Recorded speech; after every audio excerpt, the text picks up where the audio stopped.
She's a Severn class lifeboat, 17 metres long, the biggest in the fleet that the RNLI operate. You tend to find these around the kind of north coast of Scotland and anywhere close to a ferry terminal, really, just because of our big survivor capacity. We'll normally take an average of 6 crew to sea with us. That'll include a coxswain, mechanic and several competent crew members. We'll work our way around the wheelhouse and I'll show you kind of what each crew member would do depending on what seat they're in, really. So we'll start off in the far corner here. That's the helm seat. So big wheel, obviously turns the rudders and that turns the whole boat. To the right of the big wheel there's 2 engine controls, 2 throttles. You push them forward, Aberdeen gets smaller, pull them back, Aberdeen gets bigger again. Moving away from the helm seat, middle seat here is the command seat or coxswain seat. The coxswain will drive in close quarter situations around the harbour, around the casualty. But if we're in open sea and we're following a course, he'll probably place a crew member there and get them to steer a course. Just slide out the way here and show you the third seat is the it's the navigator seat. That's a kind of high pressure seat for the first 5-10 minutes of a shout. There's a lot of information being fed in to you and you're trying to maybe put together a search pattern, or you're trying to even just fix the casualty's position on the chart. Last seat here is my usual home, the mechanic's seat. From here you're monitoring basically everything that's going on with the boat. So we've got 2 screens here that are giving me port and starboard engine. I can scroll through various bits and bobs and just keep an eye on everything that's going on. We've also got lots of flashy lights, bells and whistles to tell us if we're sinking, if we're on fire, if it's all starting to go wrong, which hopefully the lifeboat won't have that problem.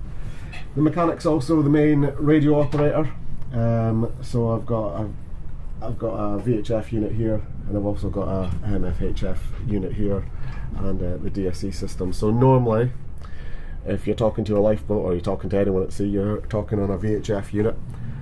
Again, we normally communicate with the Coast Guard, the casualty, other lifeboats, helicopters, shore, SAR units, and we can kind of coordinate everything from there. So if you're talking to a lifeboat, you're probably talking to the grumpy old mechanic sat in the corner here. Mechanics aren't grumpy.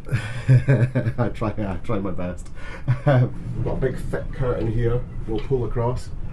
You'll notice everything's painted black this way back, and so when we're at sea we'll have that in almost total darkness. The screens will be right down so we can really keep a proper watch. Not necessarily even for searching, just for safe navigation of the vessel. Where next? Next, we'll go below decks and have a look around. We've got various bits and bobs, helmets and things like that, spare helmets. We have a scramble net up here, so if we have a lot of people in the water that can help themselves, they can maybe help themselves up using the scramble net. And then we've got various engineering spares and bits and bobs, so if everything goes wrong at sea, which it tends to, hopefully I can get us home or patch us up enough to get home. Moving out the forepeak, we're in the survivor's cabin, which is a lot bigger, more open space.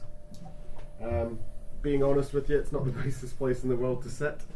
The crew will argue about not coming down here and making a cup of tea even, but we will, you know, if we have a lot of survivors and it's a poor night, it's really good to get them sat down on these seats, strapped in, and you know they're safe then. The mechanics, well, myself and my deputies keep our gear on board, so when the pagers go, we don't go into the station really and try and get a briefing as to what's going on. We don't really worry about that. We just get down and get the boat started as our priority, and that's just give her a little bit of time to warm up before she gets kind of thrashed into the darkness, as often happens. So yeah, just to give her a bit of a chance, a bit of a fighting chance. So the gear's not just messiness, we keep it on board for a reason. We've got a small kind of galley area here, which contains some, obviously has a boiler, but we have some self-heating food and bits and bobs we can use here. We have a bit of a fresh water tank, so we've always got fresh water at hand. Right, next compartment.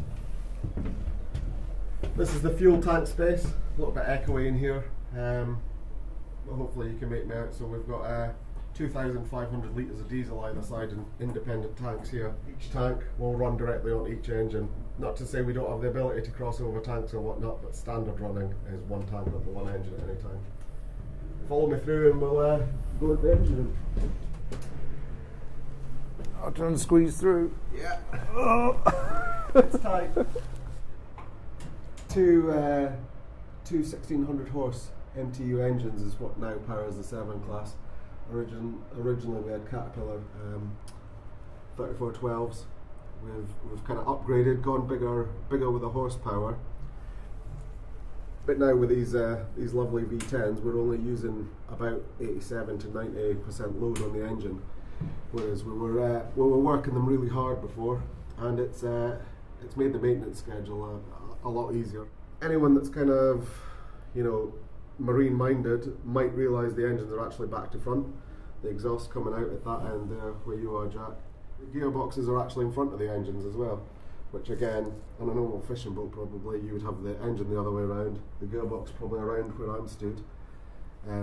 But with the design of lifeboats, it's not magic or fairy dust that makes itself right. It's a bit of simple physics and putting the weight in the right place, and that's what they've done. They've distributed the weight in the correct place in the engine room. With all the other compartments shut, you've got a big air bubble, which is the wheelhouse above us, and it's like a weeble wobble. It'll always throw itself back round. It's a very So these huge pipes, these are the exhaust pipes? They're the exhaust pipes. So you've got exhaust gases as well as water coming through these, coolant water. So you can actually, at sea, touch the bottom of the exhaust pipe. You never touch the exhaust in your car, too hot, but you can actually feel the bottom of there and make sure there's water going through. Beyond the engine room, we're not going to crawl in there because there's not space for the two of us. But we have a tiller flat, so that's got all hydraulic bits and bobs for the steering through the rudder, and there's also a small generator in there. So we're on shore power at Aberdeen, which a lot of stations are now. We're plugged into the mains all the time, and from there we can keep the batteries topped up and the lights on, and we can also keep the engines slightly heated. They're on things called block heaters that just keep things nice and warm, especially in the cold weather we get up in Aberdeen. Are we moving back up upstairs now? Do you want to go out on deck and let's have a look around the deck? Yeah, the flying bridge and aft deck and things, Yeah, or wherever, yeah. Lead the way.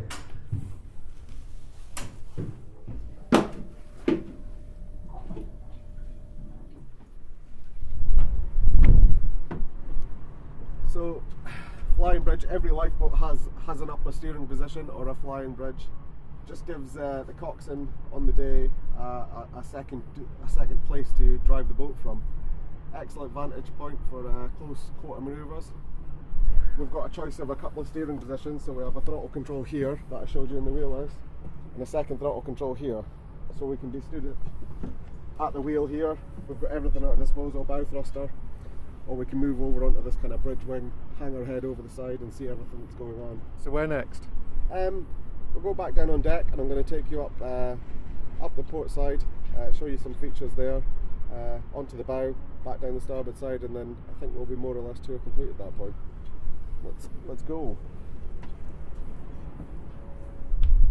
So this frame drops down. It has a pulley system on it, which the pulley system will clip onto the strops that I showed you. And we have this cutaway here, this low point in the boat, where we can reach someone out of the water, get the strops onto them. Just looks like a normal speaker, and first time you tell anyone to talk into it, they look at you funny. But that can be heard in the wheelhouse and on the flying bridge. Very handy piece of kit. Even in bad weather? Even in bad weather, yeah.